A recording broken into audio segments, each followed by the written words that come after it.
YouTube দেখে কলাগাছ ও আনারসের পাতা দিয়ে সুতা উৎপাদনের মেশিন তৈরি করেছেন সিরাজগঞ্জের হাফিজুর রহমান। বর্তমানে গাজীপুরের কোনাবাড়ির জরুন এলাকায় একটি দোকান ভাড়া নিয়ে এই মেশিন তৈরির কাজ করছেন তিনি। বৈদ্যুতিক শক্তি দিয়ে চলে হাফিজুর রহমানের তৈরি ব্যানানা ফাইবার মেশিন। মেশিনটি তৈরির পর থেকেই বাংলাদেশে ব্যাপক সাড়া ফেলেছে। এখনো পর্যন্ত ১০০টির বেশি ব্যানানা ফাইবার মেশিন বিক্রি করছেন হাফিজুর রহমান। ক্রেতাদের চাহিদা অনুযায়ী ৩০ থেকে ৮০ হাজার টাকায় মেশিন তৈরি করে দেন তিনি। তরুণ উদ্যোক্তাদের আশা দেখাচ্ছে হাফিজুর রহমানের তৈরি করা এই মেশিন। আপনার বাইরের কিছু চ্যানেল আছে, যেরকম ইন্ডিয়ার চ্যানেল আছে বা চায়নার কিছু চ্যানেল আছে, ওদের চ্যানেলটা আমি দেখি। দেখার পরে এটা নিজে নিজে ভাবি যে এই জিনিসটা কেমনে তৈরি করা যায়। বাংলাদেশে তো অনেক কলা গাছ আছে, কলা গাছগুলো কেটে যেই জমিনে কাটতেছে ওখানেই নষ্ট হয়ে যাচ্ছে। তো এটা একটু রিসার্চ করে নিজে একটা মেশিন তৈরি করছি।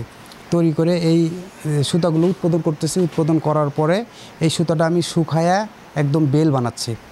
এই সুতাগুলো আপনার মনে করেন যে চায়নাতে ঢুকতেছে এই বাংলাদেশের ভাইয়ারের দ্বারাই, চায়নাতে যাচ্ছে, প্লাস এটাতে হস্তশিল্পের কাজ হচ্ছে। যেরকম এই সুতাটা আপনার দড়ি পাকানো হচ্ছে, দড়ি পাকানোর পরে আপনার ওই বাস্কেট তৈরি হচ্ছে, প্লাস মনে করেন যে আপনার এই যেগুলো চট আছে, চট তৈরি হচ্ছে, বাচ্চাদের ছোট ছোট খেলনাপত্র তৈরি হচ্ছে, এগুলো আবার বিদেশে রপ্তানি হচ্ছে।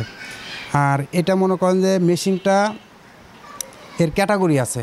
আপনার একটা মেশিন যেগুলোতে আপনার মনে করেন যে আনারসের ফাইবার বের হবে না, আনারসের ফাইবার যেটা সেটা আলাদা। আর আনারসের ফাইবার বেশিরভাগ আপনার উৎপাদন হয় হচ্ছিল মধুপুর আর হচ্ছে আপনার বান্দরবন এরিয়াতে। এই দুইটা জায়গায় আপনার আনারসের ফাইবারটা বেশি তৈরি হয়। ওটা হচ্ছে আপনার ক্যালেন্ডার আনারস, যেটা বড় বলে ৩.৫ ফিট, ৪ ফিট, ২ ফিট, ২.৫ ফিট এগুলো, কিন্তু ছোট যেগুলো সেগুলো হবে না। আনারসের ফাইবারটা হচ্ছে আপনার ওইটা ১ কেজি আপনার সারাদিনে যদি একটা মেশিন সে রানিং করে একটা মেশিনে ৭ কেজি সর্বনিম্ন পাবে। আর হাই যদি পায়, ভালো মেশিনে যদি পায়, তাহলে দেখা যায় ১০ থেকে ১৫, ২০, ৩০, মানে এটা দক্ষ কারিগরের উপরে সব কিছু নির্ভর করে। স্থানীয় লোকজন হাফিজুর রহমানের তৈরি করা ব্যানানা ফাইবার মেশিন দেখে অবাক হয়েছে। তারা জানান, আগে কখনো দেখিনি এরকম মেশিন। এরকম মেশিন আমি প্রথম দেখলাম। আর কেউ অনেক লোক আসতেছে, মেশিন দেখতে আছে, কাজ শেখার জন্য আগ্রহী আছে। আমার কাছে অনেক ভালো লাগছে যে এর আগে এরকম সুতা তৈরি করা মেশিন আগে কখনো দেখি নাই, এখন নতুন দেখতেছি। মানুষের আকাঙ্ক্ষা জাগতেছে যে আমরাও সুতা তৈরি করব।